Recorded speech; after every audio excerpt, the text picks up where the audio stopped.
Fala pessoal, tudo bem com vocês? O São Paulo só empata com o Coritiba e completa o seu 7º jogo sem vencer. Um ataque completamente inoperante, o Fernando Diniz não mexe no time, o Daniel Alves foi líbero.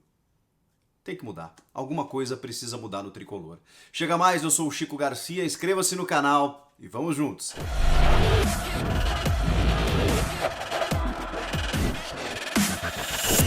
Não gostei da atuação do São Paulo frente ao Coritiba, um dos piores times do Campeonato Brasileiro, com todo respeito ao torcedor do Coxa Branca, que não disputa um campeonato à parte com o São Paulo. O campeonato do Coritiba não é contra o São Paulo, não é contra times da ponta de cima da tabela, é contra equipes que estão lá embaixo, como Botafogo, Goiás, Atlético Goianiense, que até faz uma campanha interessante para suas pretensões, o Corinthians, que está beirando a zona do rebaixamento, aí se entenderia no confronto direto. O São Paulo, apesar de todos os percalços e todos os problemas, ainda está na parte de cima da tabela.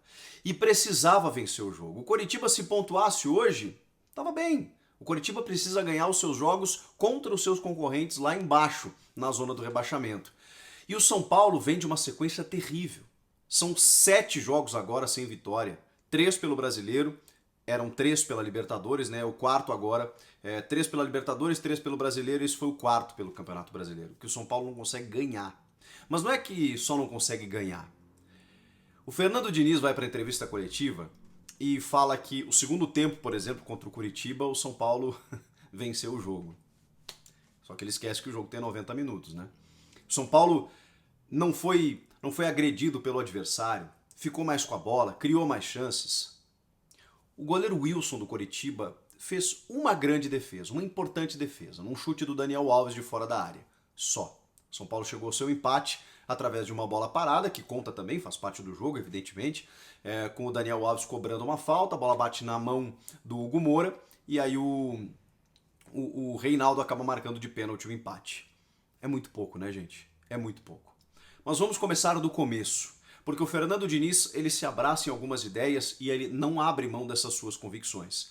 Aliás, convicções eu não diria, eu diria teimosias. Assim como é teimosa a diretoria do São Paulo em insistir num técnico que já demonstrou que não vai levar o São Paulo a lugar algum.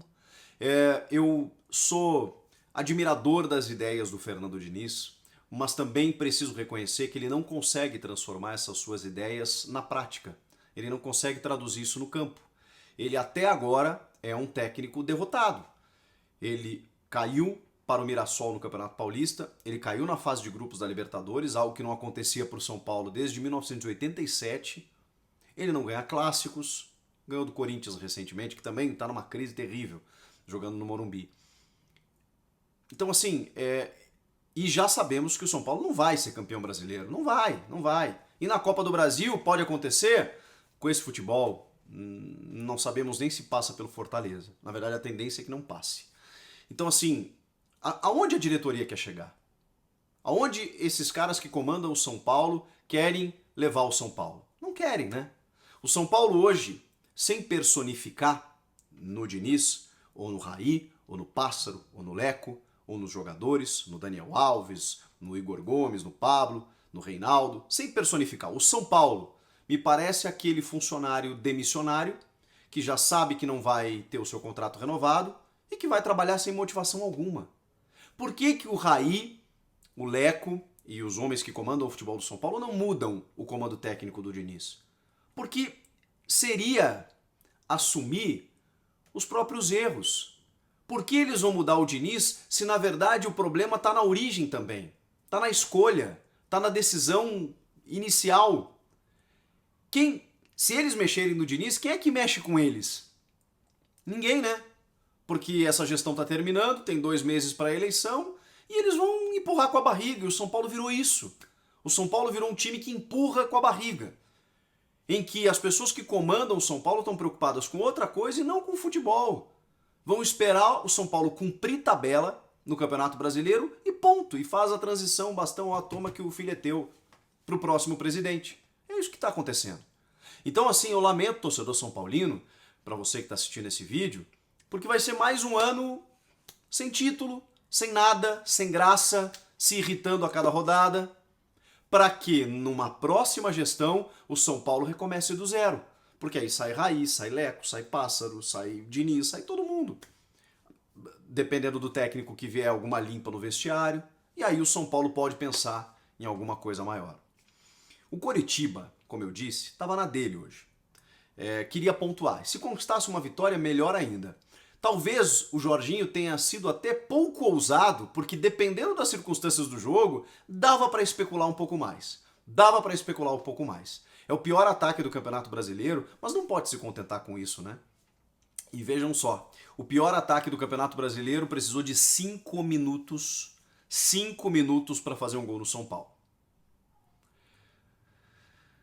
Fernando Diniz optou pelo Juan Fran na lateral direita. E eu pergunto a você, o que o Juan Fran, que tem um histórico bacana no Atlético de Madrid, na seleção espanhola, fez para ser titular do São Paulo? O quê? Hoje ele estava na cobertura, houve um lançamento para o Gabriel, ele perdeu na corrida, ele não conseguiu dominar a bola e ele teve que fazer uma falta para impedir que o atacante progredisse em direção ao gol do Volpi. Falta. Na cobrança de falta, o Robson acerta a gaveta. 1-0 Coritiba, 5 minutos de jogo. Aí, o que a gente já imaginava, aconteceu efetivamente, né? O Coritiba esperou e o São Paulo... Nossa, o São Paulo atacando, atacando. Rodando a bola. Joga no Reinaldo, cruza na área. A defesa do Coritiba afasta. Roda a bola. Não tá conseguindo entrar. Joga no Reinaldo, bola na área, a defesa afasta. Aí conseguiu entrar. Em poucos lances, porque o Luciano, que estava lá na frente, começou a voltar. Para tentar a combinação de jogada. Aí o Luciano faz um gol em que o Pablo, na origem, estava impedido. Numa jogada por dentro. Uma das poucas que o São Paulo conseguiu efetividade. Estava impedido. O gol foi corretamente anulado. No segundo tempo, o São Paulo faz mais um gol. Num lance polêmico. Esse eu concordo, reconheço. Porque havia um impedimento realmente do Luciano no gol do Brenner, mas parece que o desvio é no braço do jogador do Coritiba. Se o VAR checou para avaliar que estava impedido, também podia ter checado esse lance. Como pode ter chegado à conclusão também que foi não intencional o desvio, né? Tudo bem. Mas, enfim, tem essa questão dúbia aí nesse gol. Quando veio o intervalo, eu comentei esse jogo na Rádio Bandeirantes aqui em São Paulo e até falei o seguinte: olha, o Diniz não costuma mexer no time. Ele vai esperar os 25, 27, 28 minutos para fazer alguma coisa. E vai fazer aquelas mudanças meio óbvias dele, né? Tira o Juan Fran, coloca o Igor Vinícius, e aí tira um dos atacantes, lá o Pablo, e coloca um atacante, um menino, né? Um moleque para tentar resolver faltando poucos minutos, como é o caso do Paulinho Boia, do Toró, enfim. Veio o intervalo, ele finalmente tira o Tietê, que não tá jogando bem, o Tietê tá nulo no time, não consegue mais construir jogada, enfim. Ele tira o Tietê e coloca o Vitor Bueno. Pensei, o Vitor Bueno. Que tipo de contribuição o Vitor Bueno, em termos técnicos e de agressividade, pode representar para o time? Isso não aconteceu. Aí ele tira o Brenner, tira o Pablo e coloca o Brenner. Ok, o Brenner é um moleque que tem faro de gol, ele consegue abrir espaços e tal, tanto que ele faz um gol nesse impedimento da arbitragem, mas já produziu mais, né? Já produziu bem. Só que quando ele tira o Tietê, o Daniel Alves, no primeiro tempo, ele estava jogando praticamente ao lado do Tietê. E eu não consigo entender isso, gente, numa boa. O São Paulo contrata um dos melhores laterais direitos do mundo. Um cara que tinha recém sido eleito o melhor jogador da Copa América. Uma Copa América que tinha Messi e Suárez, só para ficar nesses dois. Ele não foi eleito o melhor lateral ou melhor jogador do Brasil. Ele foi eleito o melhor jogador da Copa América.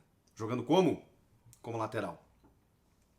E como lateral parece um pouco até simplista, porque o Daniel Alves nunca foi um lateral óbvio, um simples lateral. Ele sempre foi um lateral construtor, um lateral que apoia. O Messi até hoje fala que sente falta das assistências do Daniel.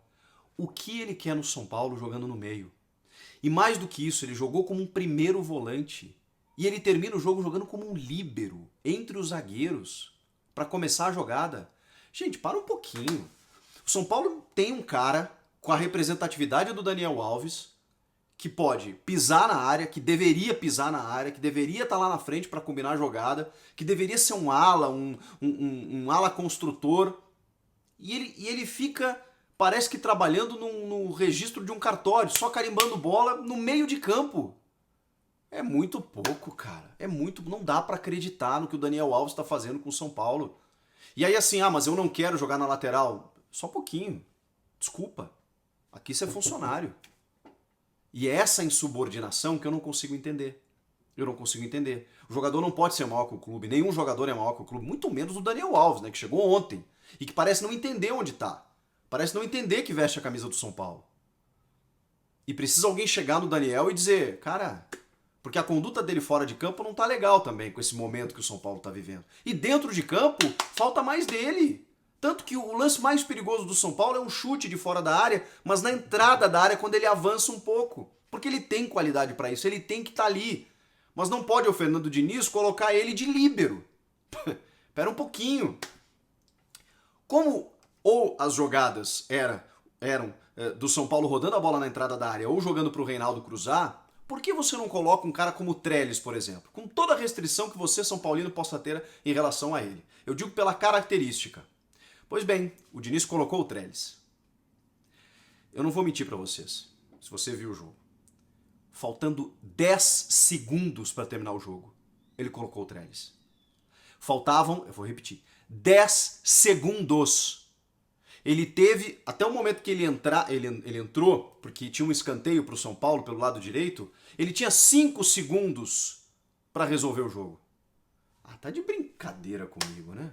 Como pode um profissional que está lá na beira do gramado ter esse tipo de atitude? Aí, quando ele coloca mais cedo, quando ele faz mais mexidas, ali com 39 minutos, aí ele tira aquela mexida óbvia, né? O Juanfran pelo Igor Vinícius, que ele tinha que ter feito há muito tempo, na verdade tinha que ter começado o jogo com o Igor Vinícius. Ele coloca também o Toró. Só que eu achei que o Toró fosse entrar para dar profundidade. Não, o Toró continua trabalhando o jogo, né, do meio para frente, sem o 1 contra 1, sem o avanço para a linha de fundo, sem profundidade. É um time que não oferece nada, gente. Nada, nada, nada. Você não consegue ver nada. É impressionante. E aí, o Fernando Diniz foi duramente questionado na coletiva sobre as mudanças, né, que ele vem fazendo no time. Na verdade, que ele não vem fazendo, porque ele fez uma até agora mais significativa, que foi a saída do Bruno Alves e do Arboleda. A melhor dupla de zaga do Campeonato Brasileiro do ano passado. Quando eu digo a melhor dupla de zaga, talvez as pessoas estranhem porque o Flamengo dominou a seleção do campeonato e realmente o Rodrigo Caio e o Pablo Mari jogaram muito. Mas o São Paulo foi a melhor defesa do campeonato. E o Bruno Alves e o Arboleda jogaram muito. Ele simplesmente sacou os dois. Realmente o São Paulo estava vazando muito, mas muito mais por posicionamento. Por quê? Porque o São Paulo adiantava suas linhas e eles não são jogadores tão velozes e ficavam de costas, muitas vezes em contra-ataque e não tinha cobertura. Aí quando ele muda para o Léo e para o Diego Costa, realmente ele descobre dois jogadores. O Léo já estava lá, improvisado, vai bem, o Diego Costa também. Esse menino é muito bom jogador, individualmente falando. Mas assim, não dá pra gente continuar com aquela ideia de que a mudança surtiu resultado. Porque quando ele troca essa defesa, nos 2 primeiros jogos contra o Sport e o Atlético Paranaense, que estavam muito piores do que estão hoje, o São Paulo não sofre gols, mas nos 9 em sequência o São Paulo é vazado. Então assim, será que a gente está falando apenas individualmente? Aí eu concordo com ele, porque ele diz isso. Não, mas aí o sistema tem que mudar. E o sistema quem comanda é o senhor Fernando Diniz, é o técnico do time. Se ele troca uma peça pela outra e o problema continua acontecendo, realmente não é nominalmente na troca de jogadores, mas você frita o Bruno Alves e o Arboleda dessa forma e o sistema continua falhando, então tem algum problema. E a proteção à frente da defesa? Será que é o Tietê? Por que o Luan não joga? Enfim, tudo isso está acontecendo de errado no São Paulo e o Fernando Diniz não me parece predisposto a mudar e a direção do São Paulo, por consequência, também não me parece disposta a mexer. Comenta aqui embaixo o que você achou disso tudo e o que o São Paulo tem que fazer a partir de agora. Inscreva-se no canal, seja membro, estou te esperando. Até a próxima. Tchau!